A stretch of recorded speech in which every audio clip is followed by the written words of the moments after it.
सगळ्यांना जय महाराष्ट्र।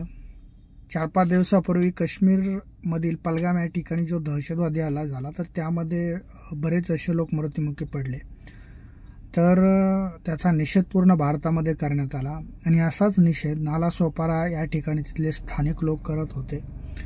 तर हा निषेध करता वेळे 2-4 टाळकी येत आहेत मुस्लिम समाजाचे। मी पूर्ण मुस्लिम समाजाला बोलत नाही, कारण काही आपले भारतामधले मुस्लिम बांधव आहेत ते की खरंच या भारताविषयी हिंदुस्थानविषयी त्यांना खरंच जिव्हाळा आहे, प्रेम आहे। आणि याचं उत्तम उदाहरण या हल्ल्यामध्ये झालेला एक मुस्लिम समाजाचा युवक जो मृत्युमुखी पडला तर ते एक ज्वलंत उदाहरण आहे।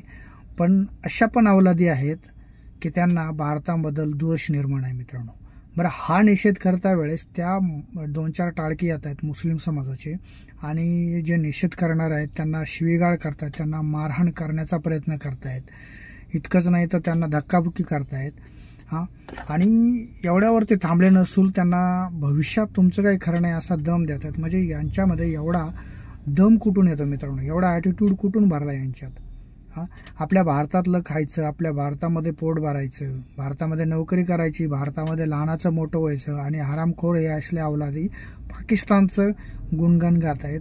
तर मला असं म्हणायचं की हे जे लोक आहेत यांना खरंच आपल्या भारताचं भविष्य ह्या असल्या लोकांमुळे धोक्यात येण्याची शक्यता आहे मित्रांनो।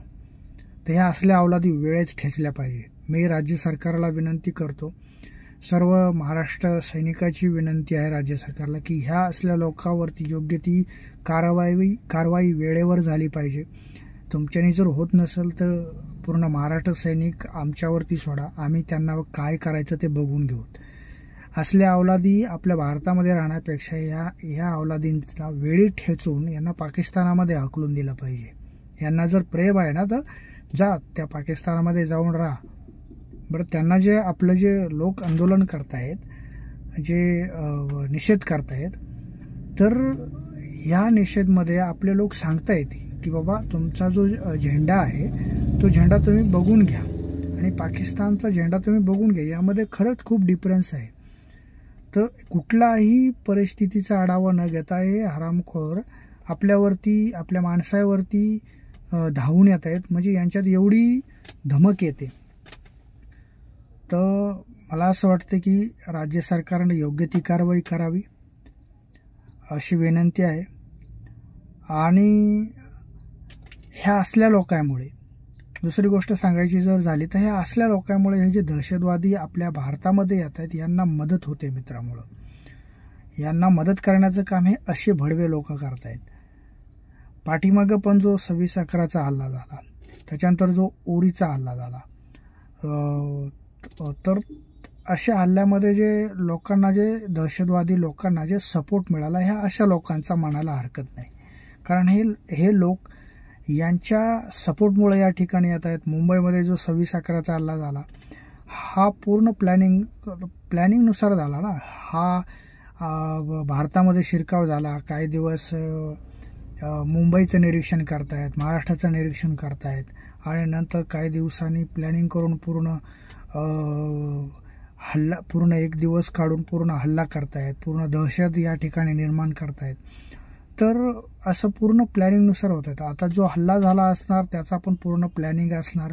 ते लोक आधीच आपल्या भारतामध्ये आले असणार, त्यांना असल्या अवलादींचा सपोर्ट भेटला असणार। तर मला असं म्हणायचं की ह्या अवलादीमुळे खरंच आपल्या भारताला खूप धोका आहे। ते अशा अवलादीचा वेळीच ठेचलं पाहिजे अवलादींना। आणि दुसरी गोष्ट म्हणजे आपल्या जे केंद्र सरकारने आहे, जसं लगेच आपल्या मोदी सरकारने 4-5 वर्षापूर्वी जे दिलं होतं, मला वाटतं तशीच आता कारवाई केंद्र सरकारनं करावी। आणि आम्ही सगळे वाट बघून आहोत की ही कारवाई कधी होईल आणि खरंच त्या दिवशी पूर्ण महाराष्ट्राला, पूर्ण भारताला, पूर्ण